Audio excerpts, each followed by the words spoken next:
వెళ్ళిపోదామా? అది మరి పెద్దోరు, మీకు చెప్పకుండా వెళ్ళడం తప్పే. సారీలు. చేసేవన్నీ చేసేయడం, తీరిగ్గా సారీ అనడం బాగా అలవాటైపోయింది. మరేం చేయమంటారు చెప్పండి? ఆ పారు సార్ని క్షణం కూడా వదలకుండా వెంట తిరుగుతూనే ఉంది. నేను జాగ్రత్తగా కాపలా కాసుకోకపోతే అది ఎగరేసుకుపోతుంది. మా అన్నయ్య అలాంటోడు కాదు. సార్ మంచోరే, కానీ ఆ పారు మాయలేడి కదా. ఇప్పుడు రోడ్డు మీద మనం మాత్రమే జాగ్రత్తగా డ్రైవ్ చేసుకుంటూ వెళ్తే సరిపోదు. ఎదుటి వాళ్ళకి కూడా జాగ్రత్తగా డ్రైవ్ చేయాలి, లేదంటే యాక్సిడెంట్లు అయిపోతాయి కదా పెద్దరు.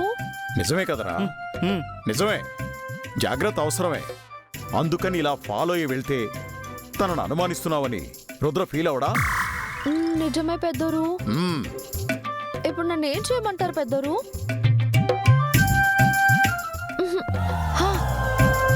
ఒక పని చేస్తాను, ఆ పారుని ఇంట్లో నుంచి వెళ్ళిపోమని చెప్తాను. తనుంటే ఇలాగే ఏదో గొడవ వచ్చేలా చేస్తుంది. తొందరపడకు. నువ్వు వెళ్ళమన్నావంటే శకుంతల దృష్టిలో చెడ్డైపోతావు. అదే నేను చెప్తే పెద్దరికంగా ఉంటుంది. నిజంగానా? అయితే ఇప్పుడే వెళ్ళి చెప్పండి, లేదంటే మళ్ళీ ఏదో ఒక ప్లాన్ చేసి మళ్ళీ ఎక్కడో చోటుకు తీసుకెళ్తుంది. ప్లీజ్ పెద్దరు, త్వరగా వెళ్ళండి వెళ్ళండి వెళ్ళండి. అమ్మా పార్వతి, ఎస్ అంకుల్. నువ్వు అనుకున్న పని అయినట్లేదు. అంకుల్ అదే ఏదో రుద్రకి ల్యాండ్ చూపిస్తానని వెళ్ళి అక్కడే రాత్రంతా ఉండిపోయారు కదా, పని అయినట్లేదు. అవును అంకుల్, అవ్వలేదు.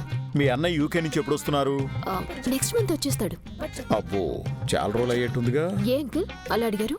ఏం లేదమ్మా, మీ ఇంట్లో సర్వెంట్స్ కూడా ఉంటారు కదా.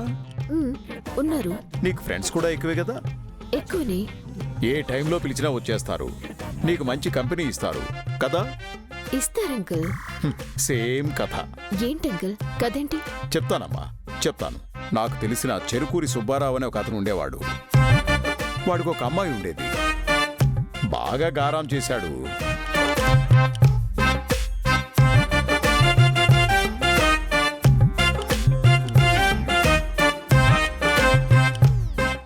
అంకుల్, ఇప్పుడు ఇదంతా నాకెందుకు చెప్తున్నారు? ఆ కథ మన కథ కాకూడదని. అంకుల్ ఇలా అంటున్నానని ఏమనుకోకమ్మా. నువ్వు ఇంకా మీ ఇంటికి తిరిగి వెళ్ళిపోవచ్చు. నువ్వు శకుంతలకి ఎంత క్లోజ్ అయినా, నీకు ఈ ఇంటితో ఎంత అనుబంధం ఉన్నా, నీకంటూ కొన్ని లిమిట్స్ ఉంటాయి కదా. అంటే నేను లిమిట్స్ క్రాస్ చేశాను అనుకుంటున్నారు అంకుల్? అలాంటి పరిస్థితి రాకూడదు అని చెప్తున్నానమ్మా. నువ్విప్పుడు రుద్రని ఒక ఫ్రెండ్గా చూడొచ్చు, కానీ పబ్లిక్ కూడా అలా అనుకుంటారని లేదుగా. రుద్రకి పెళ్ళైపోయింది, తనకేం ప్రాబ్లం లేదు. అమ్మాయివి, పైగా పెళ్లి కావలసిన దానివి, నువ్వు జాగ్రత్తగా ఉండడం మంచిది కదా.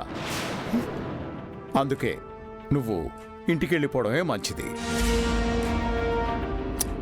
అర్థం చేసుకుంటావని చెప్తున్నాను. నీతో మాట్లాడిన తర్వాత నాకు ఒక ఐడియా వచ్చిందమ్మా. నేను వెంటనే చెరుకూరు సుబ్బారావుతో మాట్లాడాలి. వెళ్ళొస్తానమ్మా.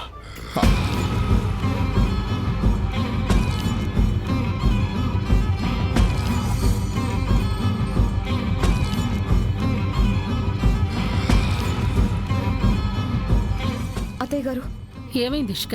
పారు వాళ్ళ ఇంటికి వెళ్ళిపోతుంది. ఏమంటున్నావు ఇష్క? ఎందుకు వెళ్ళిపోతుంది? మావయ్య గారు వెళ్ళిపోమన్నారంట. ఇదంతా గంగే చేయించుంటుంది అత్తయ్య గారు.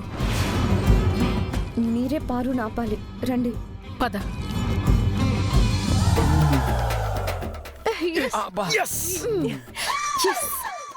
వదినా, నీ హెడ్డకి వెళ్ళిపోతుంది.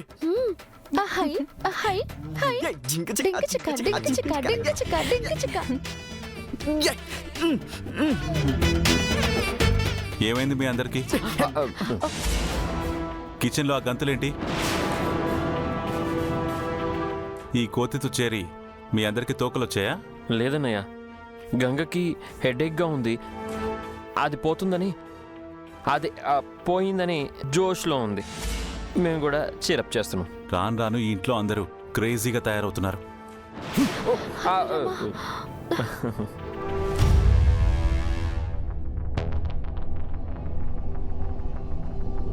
ఎక్కడికి వెళ్తున్నావు? మా ఇంటికి వెళ్ళిపోతున్నాను రుద్ర. ఏంటింత సడన్ గా? ఆ విషయం నీ భార్యను అడుగు రుద్ర. పారు అని ఎంత ప్రేమగా పిలుస్తున్నారో. వెళ్ళిపోతుంది కదా, వదిలే. తను ఎందుకు వెళ్ళిపోతుందో చెప్తుంది. నాకేం తెలియదు సార్. పారు, నువ్వున్న పళంగా మీ ఇంటికి ఎందుకు వెళ్తున్నావు? నిన్ను ఎవరు ఏమన్నారో చెప్పు. నేనే పారుని వెళ్ళమన్నాను. తెలుసు. మీరే వెళ్ళమన్నారా, లేకపోతే ఎవరైనా ఏమైనా చెప్తే అలా చేశారా? నేను ఈ ఇంటికి పెద్దని.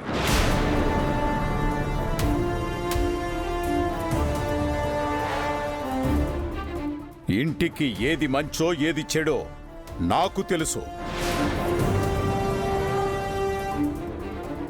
ఎవరో చెప్తే చేసే అలవాటు నాకు లేదు.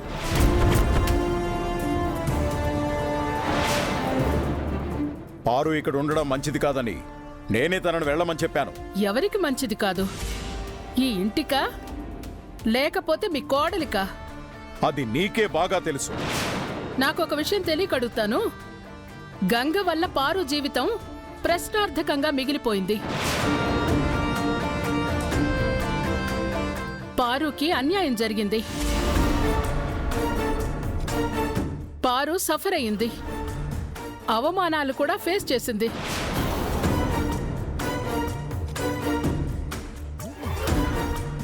అయినా కూడా తను మనందరితో కలిసి ఒక ఫ్యామిలీలా ఉంటుంది. అది కూడా తప్పేనా?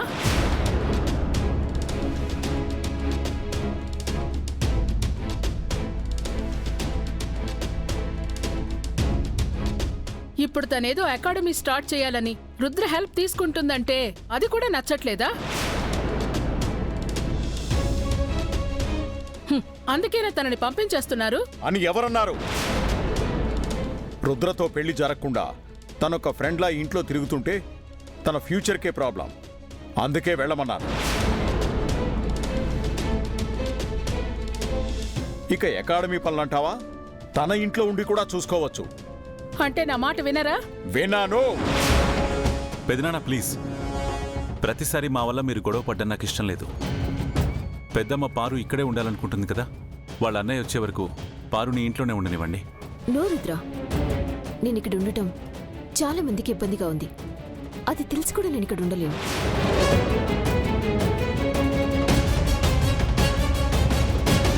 నాకేం ఆస్తి ఇల్లు లేక కాదు కదా నేను ఇక్కడుంది.